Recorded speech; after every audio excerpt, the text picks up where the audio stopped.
முருங்கைக்கீரை பாருங்கள், நல்லா தண்ணி விட்டு வந்துருச்சு. கொஞ்சமாக கல் உப்பு சேர்த்துட்டு நல்லா வதக்கி விட்டுக்கணும்.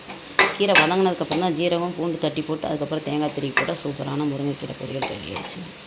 வாரத்தில் ஒரு நாள் குழந்தைங்களுக்கு வச்சு கொடுங்க. ரொம்ப ஹீமோக்ளோபின் கூடுன்னு சொல்லியிருக்காங்க. அதனால நானும் எங்கள் பாப்பாவுக்கு வச்சு கொடுப்பேன். இப்போ கீரை நல்லா வதங்கிடுச்சு. முருங்கைக்கீரை பூண்டு தட்டி போட்டுக்கலாம். ஒரு 4 பல் பூண்டு, கொஞ்சம் அரை ஸ்பூன் சின்ன ஜீரகம் நல்லா வதக்கி விட்டுட்டு நல்லா சுருள வதங்கிடணும். அதுக்கப்புறம் தான் தண்ணி ஊற்றணும். இல்லைன்னா தண்ணி ஊற்றினோம்னா இதாகிடும்.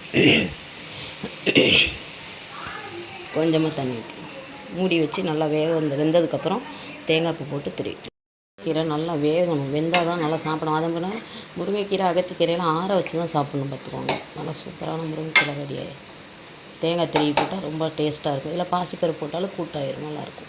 இப்போ முருங்கைக்கீரை பொரியல் நல்லா ரெடி ஆயிடுச்சு, வெந்துருச்சு. இப்போ தேங்காய் துருவல் சேர்த்துக்கலாம். உடனே இறக்கிடுங்க.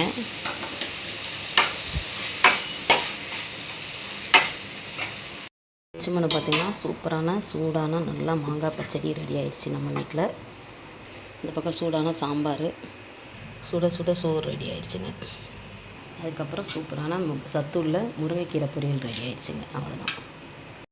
முருங்கைக்கீரை பாருங்கள், நல்லா தண்ணி விட்டு வந்துருச்சு. கொஞ்சமாக கல் உப்பு சேர்த்துட்டு நல்லா வதக்கி விட்டுக்கணும். கீரை வதங்கினதுக்கப்புறம் தான் ஜீரகம் பூண்டு தட்டி போட்டு அதுக்கப்புறம் தேங்காய் திருவி போட்டால் சூப்பரான முருங்கைக்கீரை பொரியல் ரெடி ஆயிடுச்சுங்க. வாரத்தில் ஒரு நாள் குழந்தைங்களுக்கு வச்சு கொடுங்க. ரொம்ப ஹீமோக்ளோபின் கூடுன்னு சொல்லியிருக்காங்க.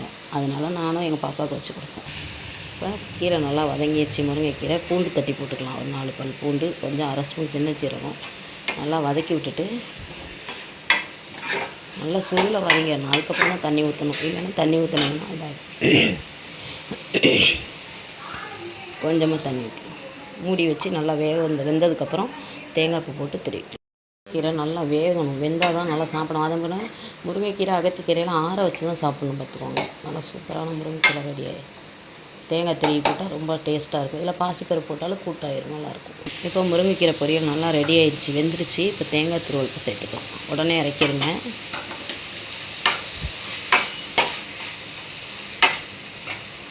இப்போ முருங்கைக்கீரை பொரியல் நல்லா ரெடி ஆயிடுச்சு, வெந்துருச்சு. இப்போ தேங்காய் துருவல் சேர்த்துக்கலாம். உடனே இறக்கிடுங்க. இப்போ முருங்கைக்கீரை பொரியல் நல்லா ரெடி ஆயிடுச்சு, வெந்துருச்சு. இப்போ தேங்காய் துருவல் சேர்த்துக்கலாம். உடனே இறக்கிடுங்க. கீரை நல்லா வேகணும். வெந்தால் தான் நல்லா சாப்பிடணும். அதே போல் முருங்கைக்கீரை அகத்திக்கீரையெல்லாம் ஆற வச்சு தான் சாப்பிட்ணும். பார்த்துக்கோங்க. நல்லா சூப்பரான முருங்கைக்கீரை ரெடியாகி தேங்காய் திருவி போட்டால் ரொம்ப டேஸ்ட்டாக இருக்கும். இல்லை பாசிப்பருப்பு போட்டாலும் கூட்டாயிரும், நல்லாயிருக்கும். இப்போ முருங்கைக்கீரை பொரியல் நல்லா ரெடி ஆயிடுச்சு, வெந்துருச்சு. இப்போ தேங்காய் துருவல் சேர்த்துக்கலாம். உடனே இறக்கிடுங்க.